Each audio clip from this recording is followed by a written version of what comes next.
L'amour du peuple là empêche le chef de l'État de son pays là de se prêter à quoi que ce soit. On ne peut pas l'énerver. Un chef de famille, un père de famille, un chef de famille, c'est une poubelle où se trouve ce qui sent bon, ce qui sent mal, ce qui est pourri, ce qui est bon, ce qui est décomposé, ce qui est en bon état. C'est le chef de famille là, c'est la poubelle qui reçoit tout ça. C'est ça le chef de famille. Donc on n'est pas chef seulement pour se faire honorer par eux. Après que tu t'es fait honorer par eux, tu veilles sur leur bien-être, tu veilles sur leur sécurité, tu veilles sur leur protection, tu veilles sur leur survie, tu veilles sur leur nourriture, tu veilles sur leur santé. Toi, même quand tu entends qu'il y a des bruits de bottes, ça te fait rire, parce qu'il y a Dieu qui donne raison à un combat contre un être humain. Mais si Dieu est pour toi, qui sera contre toi? Pour que tu puisses faire des arrestations arbitraires, des menaces. Tout ça, c'est quand tu n'as pas accepté de te soumettre à l'amour que Dieu t'a demandé pour ton peuple là. C'est ce qui crée la trouille en toi. C'est ce qui t'inquiète. Sinon, en réalité, rien ne t'inquiète. Qui va se lever contre quelqu'un parce qu'il a l'amour de son peuple?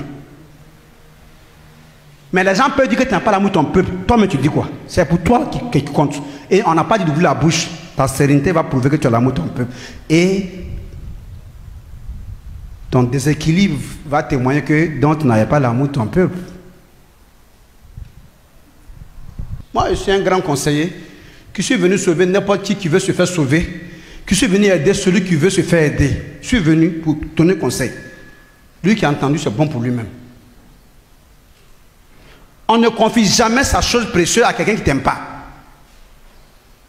Mais savoir que quand tu décides de gérer des gens, ils vont avoir des caprices, ils vont avoir des comportements, des attitudes bien placées parfois, déplacées parfois. Mais au nom de l'amour que toi tu as pour celui qui t'avait confiance là, tu te laisses apaiser. Et puis tu le supportes. Sans ça, tu étais chef pour quoi?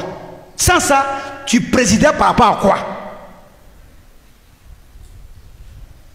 Président du peuple, donc président de tout honneur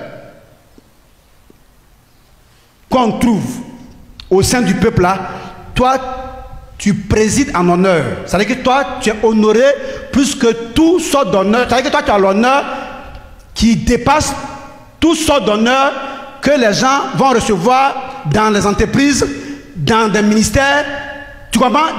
En quelque lieu que ce soit, il y a des honneurs qui sont rendus à des gens.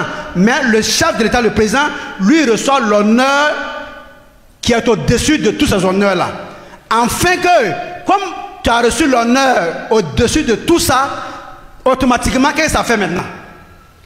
Donc maintenant, tu vas arriver à la maison maintenant, quand tu as été honoré au-dessus de tout honneur dans le pays, donc maintenant tu commences à réfléchir 2 fois pour dire que moi, tous ceux qui pardonnent là, j'ai le pardon qui préside.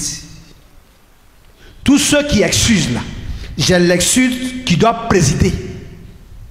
Tous ceux qui comprennent les gens, j'ai la compréhension qui doit présider. Donc sur le président en compréhension, pas seulement le président en honneur, parce que si tu es seulement le président en honneur et que tu es seulement le président en compréhension, et si la guerre, si la mort détruit ton peuple, il te reste qui pour te donner cet honneur la plus grande là?